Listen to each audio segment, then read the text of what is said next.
है ना, औकात पर रहना चाहिए। याद रखो कि अंत में आपकी हैसियत एक मुट्ठी राख से ज्यादा कुछ नहीं होने वाली है। होगी? नहीं होगी।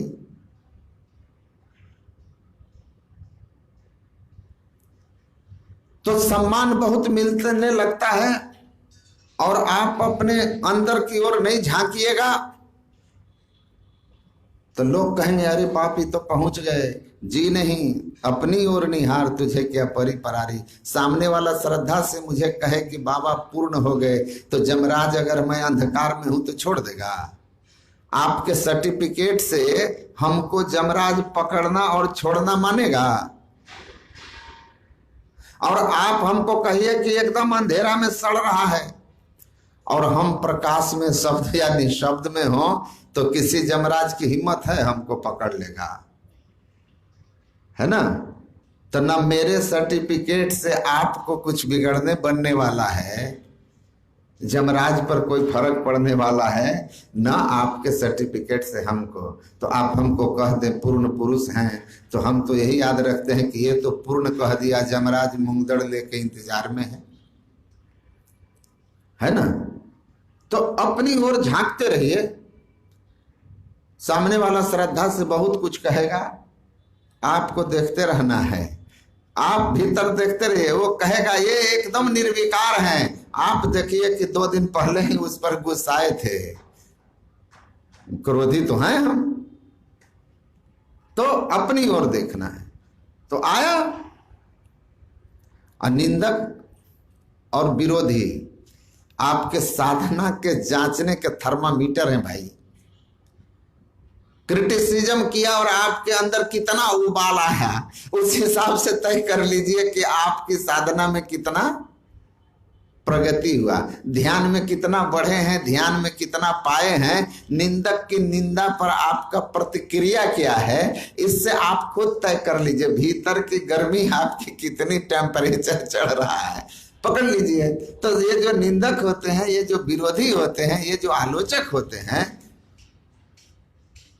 ये हमारे थर्मामीटर है। वो थर्मामीटर लगा लगा कर चेक करते रहिए। कोरोना काल में जांच करते रहिए। टेम्परेचर ज्यादा हो गया तो एंट्री नहीं होगी, और जैसे टेम्परेचर ज्यादा हो गया पैरासीटामोल लेकर टेम्परेचर नीचे कीजिए, नहीं तो सत्संग हॉल में आने देगा, रोक लेगा। तो टेम्परेचर नापते रहना है और तभी सत्संग में घुस पाइएगा। वैसे आप अपने विरोधियों की बातों को सुनते रहिए और अपने अंदर उठने वाले गुबार पर नजर गड़ाए रहिए। तो क्या होगा कि टेम्परेचर आप डाउन करते रहेंगे तो परमात्मा के घर में घुसने का अवसर मिल जाएगा, वरना क्वारंटीन हो जाइएगा। और कहीं लंग्स में चला गया तो फिर आईसीयू, और उसके बाद हरिओम तत्सत। तो बैठे तो मैंने कहा चलो 1.5 घंटे में तो महाराज श्री से हमको पूरा थर्मामीटर लगेगा आज। फिर मेरे मन में हुआ कि ये तो दिमाग ज्यादा खराब करेगा। मैं क्या किया, पुस्तक तो मैं हमेशा रखता हूं, निकाल के पढ़ने लगा। वो हमको ऐसे देखते थे। 2 बार देखा कि मैं अगर उससे नजर मिलाऊं तो कुछ ठोकर मारेगा, तो मैं नजर ही नहीं मिला रहा था। तो उन्होंने मुझे धीरे से कहा हेलो हेलो। सुन तो मैं रहा था, लेकिन पढ़ ऐसे रहा था जैसे कि ग्रंथ में मैं एक बिंदुता की प्राप्ति कर चुका हूं। अब बाहर के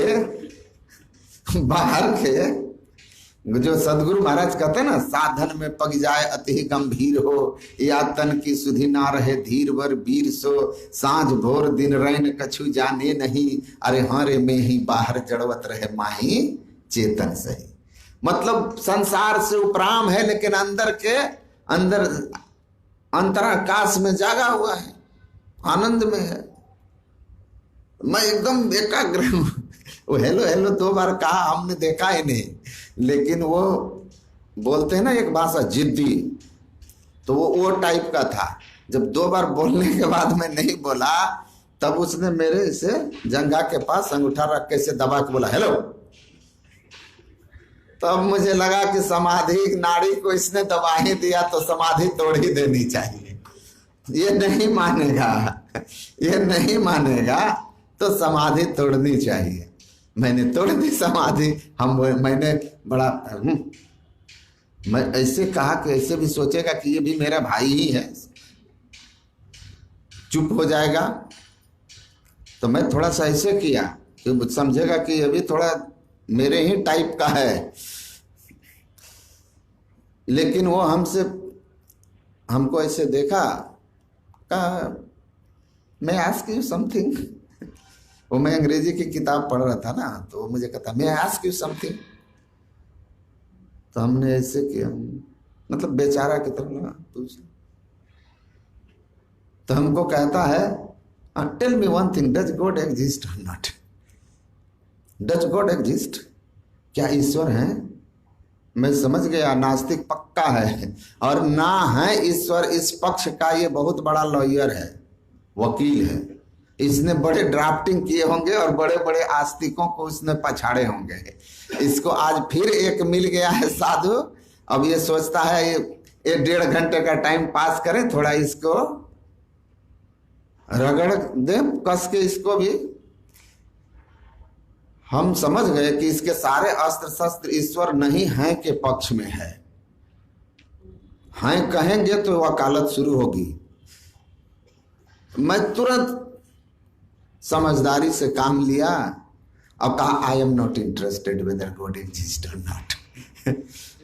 परमात्मा है कि नहीं है इसमें हमारी कहीं कोई इंटरेस्ट ही नहीं है, रुचि नहीं है या नहीं है, उससे हमें क्या लेना देना। बेचारे का तो सारी योजना फेल हो गई, सारी योजना फेल हो गई कि ये तो कर रहा है, हमको क्या मतलब है, नहीं है ईश्वर से हमको कोई लेना देना नहीं। तो कहता है कि व्हाई यू हैव बिकम सन्यासी, आप सन्यासी क्यों बन गए? तो मैंने भी पूछा किसने आपको कहा? हु टोल्ड यू सन्यासी means a Sikar of God? आपको किसने कह दिया कि सन्यासी भगवान का खोजी होता है? कहा, किसने कहा? तो अगर वो कहता कि ग्रंथ में, तो हम बोलते उस ग्रंथ में लिखा हुआ है कि भगवान है कि नहीं है, उसमें ये नहीं मिला तुमको, ये मिल गया कि सन्यासी भगवान का खोजी होता है, और उस ग्रंथ में भगवान है ये नहीं मिला। लेकिन वो कहता है, वो एक इस तरह से नहीं बोल के आगे थोड़ा विनम्र भाव से बोला कि आप क्यों सन्यासी, भगवान के खोज में नहीं हो तो किस लिए, वही बता दो। तो देखिए मैंने उनको बड़ा इस आराम से कहा, आई हैव बिकम सन्यासी in search of peace, eternal bliss and perpetual happiness. Do you need? मैं शाश्वत सुख, अविनाशी, सदा रहने वाला शांति और कभी न बदलने वाला आनंद की खोज में सन्यासी बना हूं। आपको प्राप्त हुआ है ऐसा शांति, ऐसा सुख, ऐसा आनंद जो शाश्वत हो, अविनाशी हो, कभी न बदलता हो, नित्य हो? आपको मिला है? आपको इसकी जरूरत महसूस होती है? इस प्रश्न पर कोई नकारात्मक नहीं होगा। No one have negative answer. कोई ना नहीं कहेगा कि नहीं मुझे नहीं चाहिए। मैं कल भी कहा था, नास्तिक या जीवित सुखम जीवित चरवाक जैसा नास्तिक भी कहता है कि सुख चाहिए। बड़े विनम्र हो गए, बताया कि मैं अहमदाबाद से हूँ और रेडीमेड कपड़े की उनके पास बहुत बड़ी ऐसी मार्केटिंग एजेंसी थी कि विदेशों में भी वो कपड़े भेजते थे। लेकिन कहा कि बोला महाराज बहुत टेंशन, ये तो बहुत ज़्यादा टेंशन है जिंदगी में, परेशान। तो सब कुछ है, मकान, दुकान, बंगला, गाड़ी, सब कुछ होगा, परेशान क्यों है? एक चीज उसके जीवन में नहीं है। तो मैंने उनको कहा कि हमारे गुरुजी ने हम लोगों को बताया, समझाया कि माँ से फागुन मस्त हो के किए बहुत बनाव हो, आ ऊंचे महलन जड़ित मनगन सुख तबहु नहीं पाओ। कूल भल अरु रूप भल अरु तिरिया भल पायो सही, अशांति तबहु ना मिले बिनु ध्यान के सपनहु कहो। आप ध्यान करते हैं तो कहा कि ध्यान नहीं करते, नहीं ध्यान नहीं करता तो ध्यान करो। जिस सुख को महल अटारी और ऑडी फरारी में नहीं खोज सके चल करके, वो सुख आपको ध्यान करके मिल जाएगा झोपड़ी में भी। और उसी सुख शांति और आनंद की खोज है। और जब ध्यान करने लगोगे तो आगे चल के आपको खुद ही पता चल जाएगा कि कोई आनंदमय अनंतम अनंत सत्य अनंत ज्ञान में ईश्वर है या नहीं है। आप खुद प्रमाण हो जाओगे। तो यही बात गुरु महाराज ने कहा। अब मैं उसी बात को अपने ढंग से वहां अप्लाई कर दिया उनके ऊपर कि नास्तिक हो, ध्यान करो। ध्यान करोगे तो सुख मिलेगा, ज्ञान बढ़ेगा, और ज्ञान में इतने बढ़ोगे कि तुम स्वयं ही जान जाओगे कि ईश्वर हैं। गुरु महाराज ने कहा ईश्वर हैं, और वहां तक नहीं भी पहुंचे तो जीवन में शांति में रहोगे। पर ध्यान का विकल्प इस संसार में सुखी होने का कुछ और है ही नहीं। कोई करोड़ों उपाय कर ले, लेकिन जब तक वो ध्यान नहीं करेगा जीवन में सुख शांति की अनुभूति नहीं कर सकता। इस बात को अच्छी तरह से हम लोगों को समझ लेना है। तो महापुरुष या भी हम लोगों ने सुना कि ध्यान करने से क्या होता है हमारे जीवन में। हम कहते हैं ना हमारे भाग्य में, भाग्य क्या है? भाग्य कहाँ बनता है? भाग्य किसको कहते हैं? डेस्टिनी किसको कहते हैं? Destiny is not created in heaven by any gods और goddess, but what is destiny?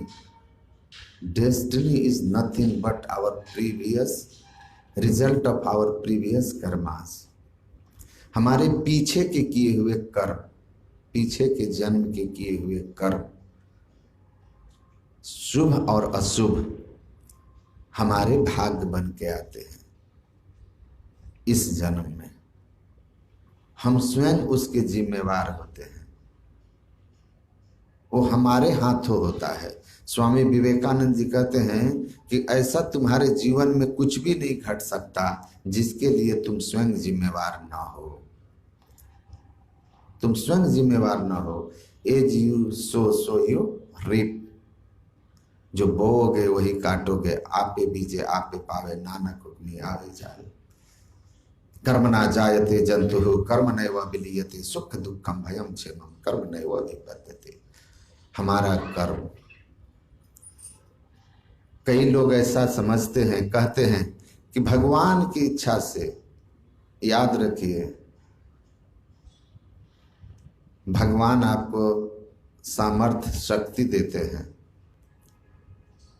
करना आपकी मर्जी होती है।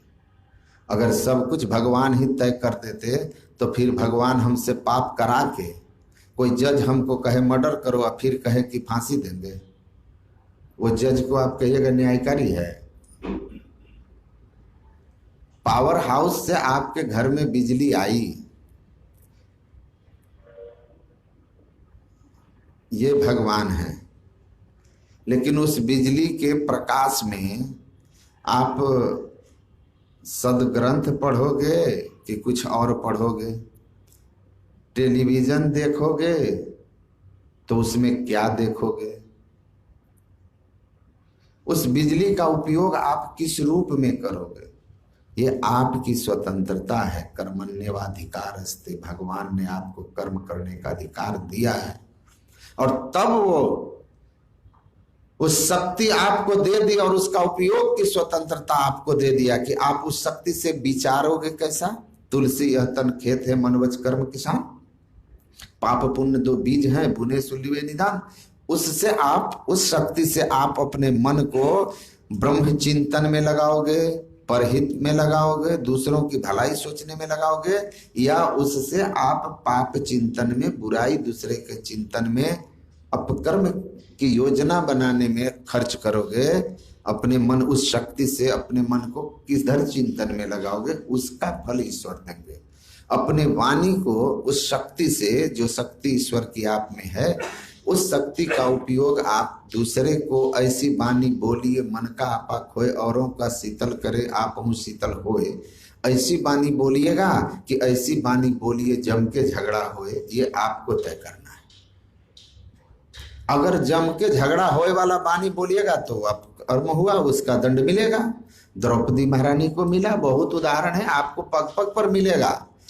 वो तो शास्त्र में है तो हम आपको सुनाते हैं, और आपका जीवन यात्रा ही आपका इतना बड़ा ग्रंथ है कि आप उसको जरा पढ़ लीजिए पीछे मुड़ के, कि आप जब अपशब्द किसी को बोले थे तो पहले तो आप दिन भर टेंशन में रहे रिश्ता बिगाड़ करके, और फिर परिणाम क्या होगा कि वो भी रिटर्न किया होगा, नहीं तो आपस की दुश्मनी बढ़ी होगी, आगे चल के उसके दुष्परिणाम भी आपने देखे होंगे। तत्काल तो किसी को अपशब्द कहने के बाद सीधा अनुभव होता है कि तीली पहले खुद जलती है माचिस की, तब किसी और को जलाती है। दूसरे को बुरा कहने के पहले अपने भीतर आग पैदा करनी होती है, इसीलिए पहले तो स्वयं जल जाते हो, उसका तत्क्षण फल तो देखने में आ ही जाता है, और आप सबको अनुभव है। इसीलिए द्रौपदी बहुत पुरानी हो गई, अपने जीवन में भी कुछ पाठ पढ़ना चाहिए, अपने जीवन पर भी कुछ रिसर्च होना चाहिए। तो हम अपने पर रिसर्च करेंगे तो अपने में सुधार भी कर लेंगे। उन ग्रंथों की बातों को अपने जीवन में जरा ला करके आजमाना चाहिए। तो वाणी बहुत ताकतवर चीज है। तो वाणी से, मन से, या अपने शरीर इंद्रियों से भगवान की दी हुई शक्ति का सदुपयोग या दुरुपयोग, सत्कर्म या कुकर्म, पाप पुण्य आपके हाथ में है, और फल भगवान देंगे। पाप का फल दुख होगा, जीवन में दुख आता है, हमारे किए हुए कर्म के फल हैं। काहू न को सुख दुख कर दाता, निष्कृत कर्म भोग सुनु भ्राता। तो हमारे जीवन में आता है, हम नहीं चाहते हैं, हम इनसे बचना चाहते हैं। तो महापुरुष लोग कहते हैं अपने सत्कर्मी बन जाओ, तो सत्कर्मी तो बन गए, लेकिन पहले जो करके संचित करके रखे हैं, प्रारब्ध को तो भोग रहे हैं, और जन्म जन्मांतर के कर्म के ढेर जो जमा करके रखे हुए हैं, जो आगे भी भोगने पड़ेंगे, उन सब का क्या होगा? सुधार अभी हो गया, लेकिन जो जमा है, जो आ गए हैं, तो क्या करना होगा? उससे बचने का क्या उपाय है? तो कहते हैं ध्यान है। ध्यान करो, ध्यान करोगे तो क्या होगा? संचित कर्म तो समाप्त ही हो जाएगा, क्योंकि पुनर्जन्म ही नहीं होगा, तो भोगेगा कौन? अप्रारब्ध में से अगर दुख आया है शरीर के रहने तक, तो वो ऐसा होता है कि उसको अनुभव नहीं होता। हरि के रस में इतना मस्त रहता है ध्यान योगी, ध्यान में ऊपर उठा हुआ, कि वह हरि रस में तन के, हरि के आनंद में तन के दुख को भूला रहता है। कहा ना, गुरु नानक देव कहते हैं कि ये मद तो उतर जाएगा, लेकिन वो मद जब चढ़ता है नाम खुमारी, दिन रात चढ़ा रहता है, और उस नशे में इतना आनंद है कि शरीर पर आने वाले कष्ट को अनुभव नहीं करता। दुनिया को भले लगे कि इसके सिर्फ शरीर में घाव है, दर्द हो रहा होगा जैसे मुझे होता है, लेकिन वहां तो स्थिति है कि देह रहे संसार में, जीव राम के पास, दादू कछु व्यापे नहीं, काल जाल जम त्रास। उस तो इस सब से ऊपर उठा हुआ है, और शरीर छोड़ा ब्रह्म में विचरण करने वाला, कहाँ संचित कहाँ कुछ। इसीलिए भगवान शिव कहते हैं यह करोति सदा ध्यानम, ध्यान करता है, लेकिन कहाँ करता है? बीजाक्षरम परम बिंदुम तो भगवान शिव कहते हैं यह करोति सदा ध्यानम आज्ञा पद्मस गोपितम पूर्व जन्म कृतम कर्म विनश्येद विरोधतः। जो आज्ञा पद कमल सुषुम्ना का ध्यान करता है तो पूर्व जन्म के कृत समस्त कर्म बंधनों को ढीला कर देता है। और उपनिषद जिसका पाठ सुने, नाम है ध्यान बिंदु। ध्यान करो बिंदु का, ज्योति का, ज्योतिर्मय बिंदु का। और उपनिषद का अर्थ ही होता है उप जोड़नीय प्लस सद। सद धातु है और इसमें क्युप प्रत्यय लगता है तो उपनिषद बनता है। ये संस्कृत व्याकरण पढ़ते हैं जो, उनको पता है। तो ये सद धातु के महर्षि पाणिनि ने 3 अर्थ लिखे हैं। पहला अर्थ है जो हम कहते हैं निशमन, दूसरा है प्राप्ति और तीसरा है शिथिल होना। तो तीनों के अर्थ करते हैं। क्या है ये? पहला, आप इस संसार चक्र का जो खेल है, इस संसार चक्र से बाहर होते हैं, मोक्ष आपको होता है, ईश्वर की प्राप्ति हो जाती है। और शिथिल क्या हो जाता है? कर्म बंधन, कर्म बंधन। तो ये उपनिषद का जो ज्ञान है यह मोक्ष को, मोक्ष की अवस्था देता है, ईश्वर की प्राप्ति करा करके, और कर्मों के बंधन को खत्म कर देता है। गोस्वामी तुलसीदास लिखते हैं कर्म की हो ही स्वरूप ही चिन्हे। आत्मज्ञानी को कर्म का बंधन नहीं होता, वो तो पत्र पत्र मीवांभसा न लिप्यते स्वपापे न पद्म पत्र मीवांभसा। भगवान कृष्ण कहते हैं पाप उसको छू नहीं पाता, स्पर्श नहीं कर पाता, कर्म बंधन जल गया। किस तरह से? जैसे पद्म पत्र पर, कमल के पत्ते पर जल गिरता है तो जल कमल के पत्ते पर बिल्कुल ही लिप्त नहीं हो पाता, कमल का पत्ता पूरे जल को अलग कर देता है, वैसे ही वह हो जाता है। ऐसी उसकी स्थिति रहती है, कर्मों के बंधन में नहीं बनता, मुक्त हो चुका है। जन्मों के, जन्म के पाप के जो कर्म मंडल में प्रभाव रहता है, उस कर्म मंडल के ऊपर चला गया है, स्वरूप में स्थित हो गया, कर्म मंडल के ऊपर चला गया।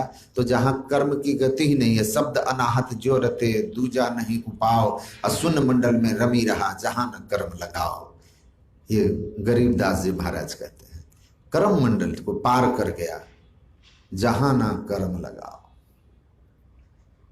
वो अपनी वृत्ति को बीजाक्षरम परम बिंदु के ऊपर नादम तस्योर परिस्थितम, ईश्वरीय नाद में अपनी वृत्ति को जोड़ करके अंत में जड़ावरण को पार करके परमात्मा के उस आदि नाद ओम ध्वनि को अपने अंदर में ग्रहण कर लिया।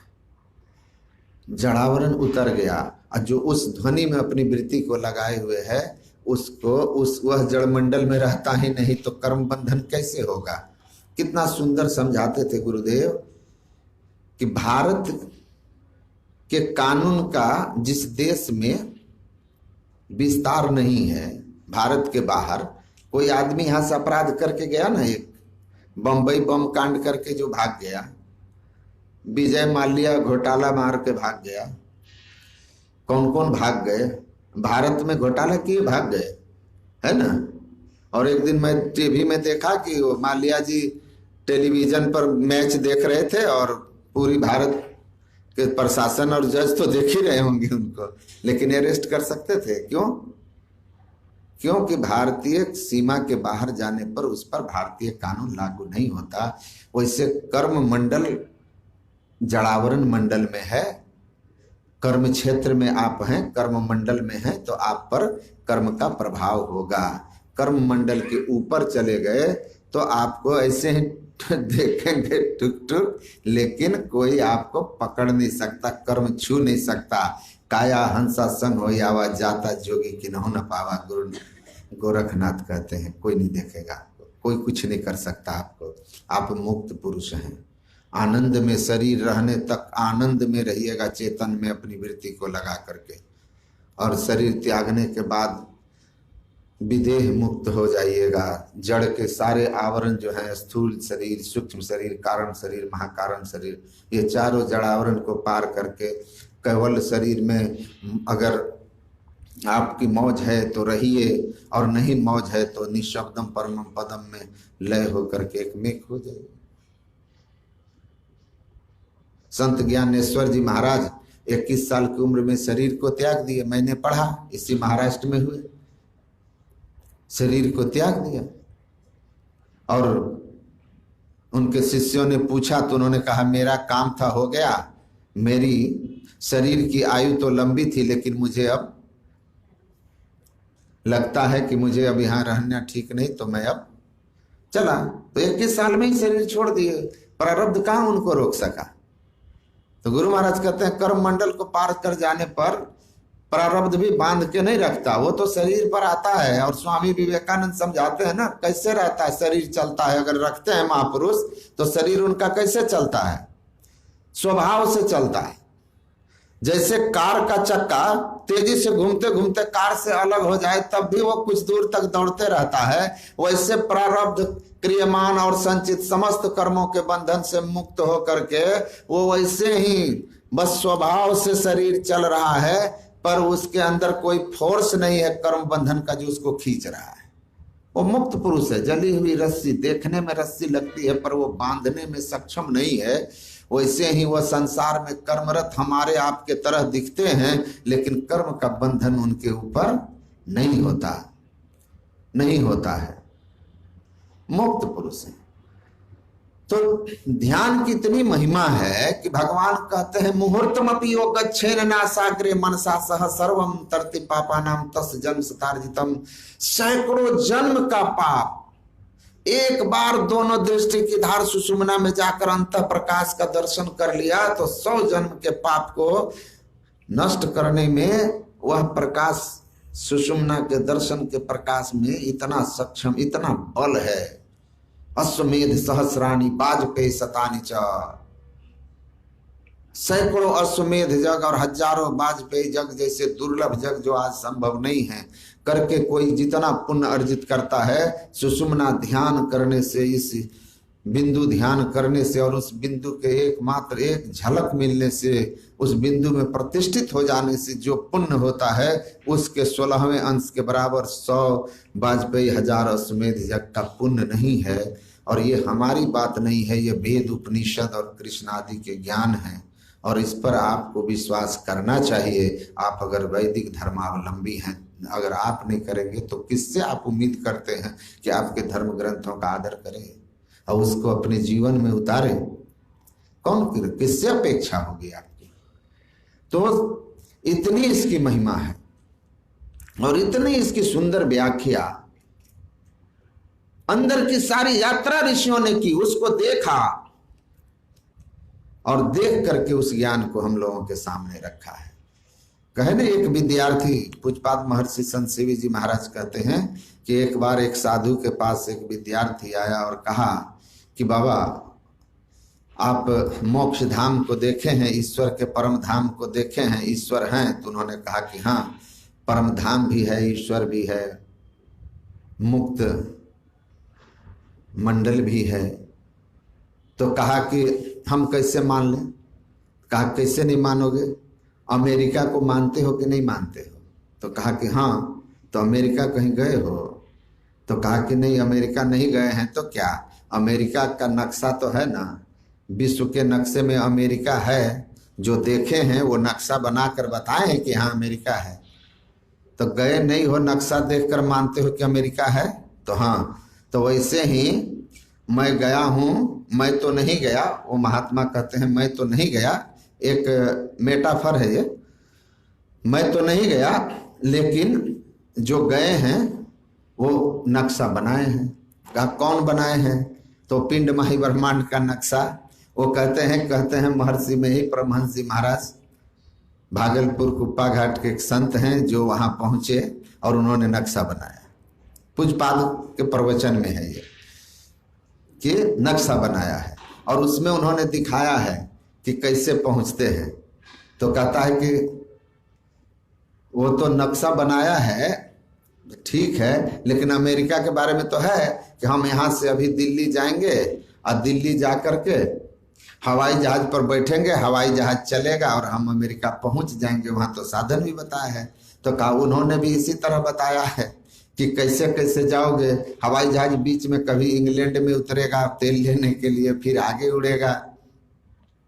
तो उसी तरह से सदगुरु महाराज जी नक्शा बना दिए हैं कि मानस जप और मानस ध्यान करके आप क्या करते हैं, एक बिंदुता तक पहुंचते हैं दृष्टि योग करके। बीजाक्षरम परम बिंदुम, वहां तक पहुंचते हैं। पहुंचने से क्या होगा, तो जैसे हवाई जहाज आपको लेकर अमेरिका जाता है तो वैसे ही आप अंदर में चलते हैं। बिंदु नाद अगुवाई तुम ही ले जाएंगे, अरे हाँ रे मिही ज्योति मंडल सरनाद की सैर कराएंगे।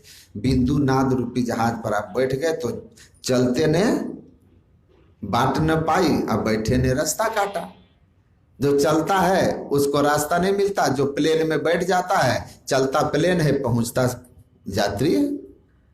वैसे ही जो एक बिंदुता पर पहुंच जाते हैं, उस पर सवार हो जाते हैं, उनको शब्द की धार मिल जाती है।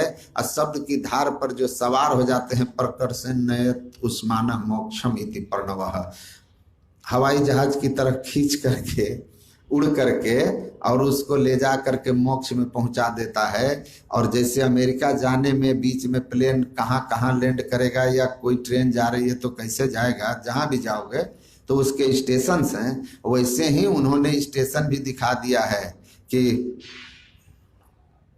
पहले ज्योतिर्मय बिंदु मिलेगा, फिर चंद्रमंडल है, ततो सूर्य मंडलम है ना, मध्यान्ह सूर्य मंडलम।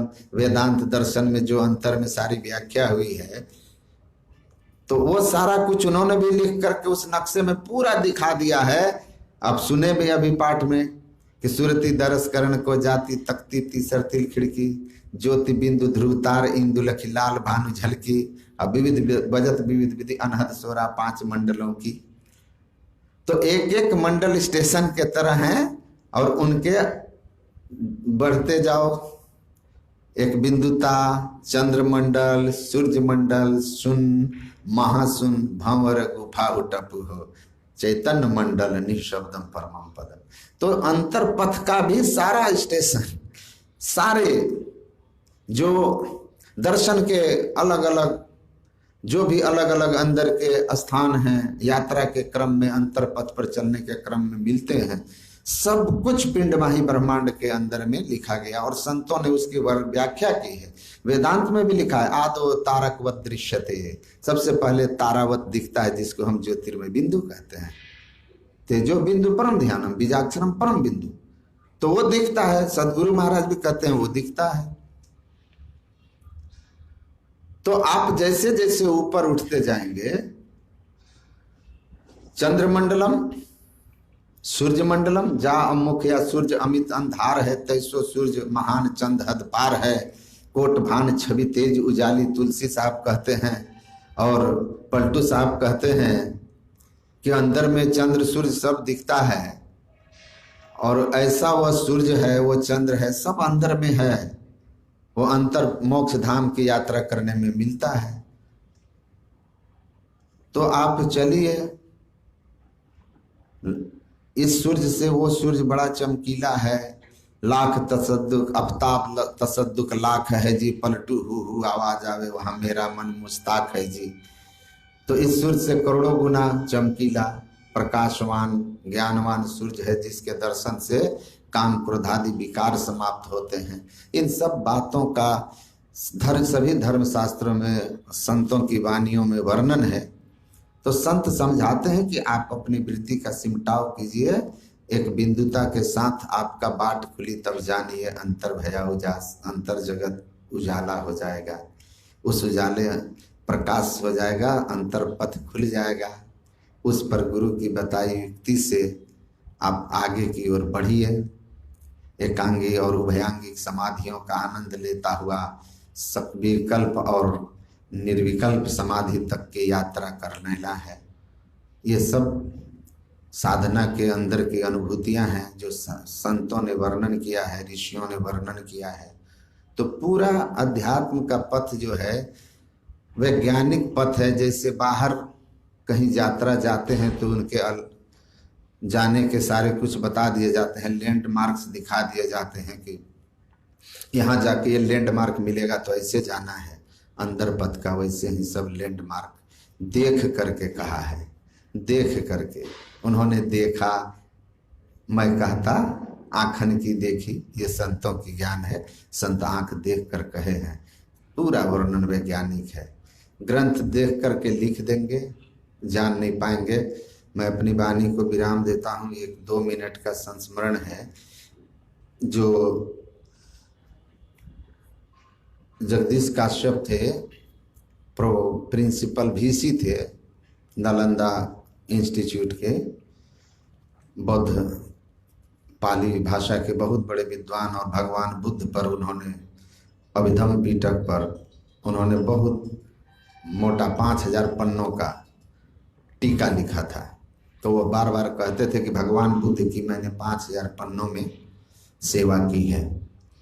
सदगुरु महाराज के सानिध्य में आए, इतने प्रभावित हुए सदगुरु महर्षि में परमहंस जी महाराज से कि कहा कि मुझे साक्षात बुद्ध ही मिल गए, और गुरु महाराज से उन्होंने दीक्षा लिया।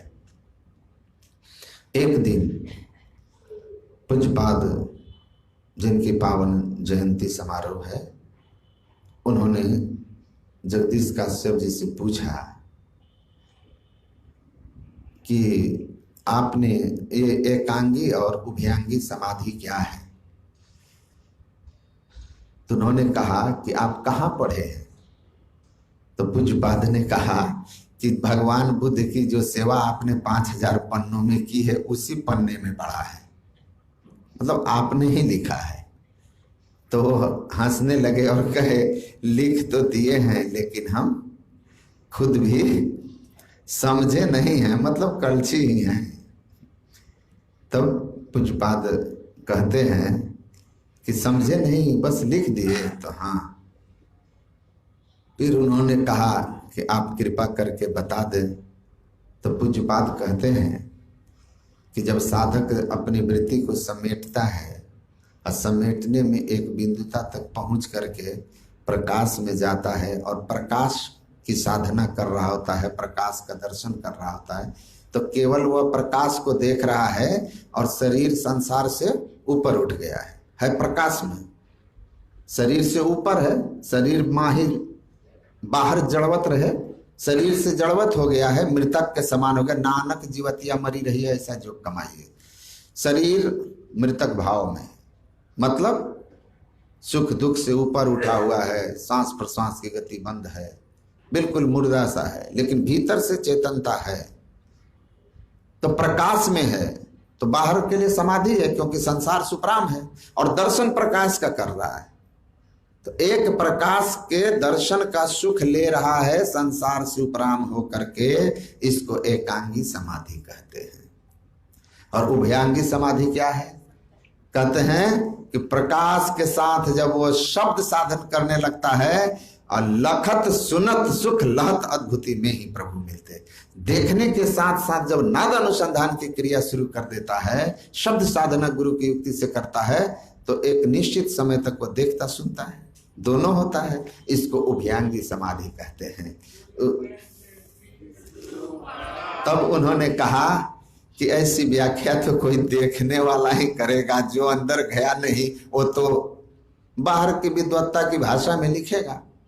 तो जो अनुभव किया है वही संतवाणी की सटीक व्याख्या करता है, और उन्हीं वाणियों को ठीक ठीक आप समझें तो आपका भी कल्याण होगा, सुनने वाले का भी कल्याण होगा। तो ऐसे दिव्य महापुरुष बड़े बड़े विद्वानों की सभाओं में जाकर जिन्होंने संत मत को प्रतिष्ठित किया, गुरु महाराज के ज्ञान को, कि ज्ञान के ध्वज को, संत मत के ज्ञान ध्वज को संसार में फैलाया, ऐसे महापुरुष की पावन जयंती है। मैं उनके पावन चरणों में श्रद्धांजलि व्यक्त करता हूँ और उनसे प्रार्थना करता हूँ कि अपनी कृपा हम लोगों पर बनाए रखेंगे, ताकि हम लोग भी ज्ञान ध्यान अपने जीवन में उतार करके अपने जीवन के कुछ कृतार्थ कर सकें। बोलिए श्री सद्गुरु महाराज।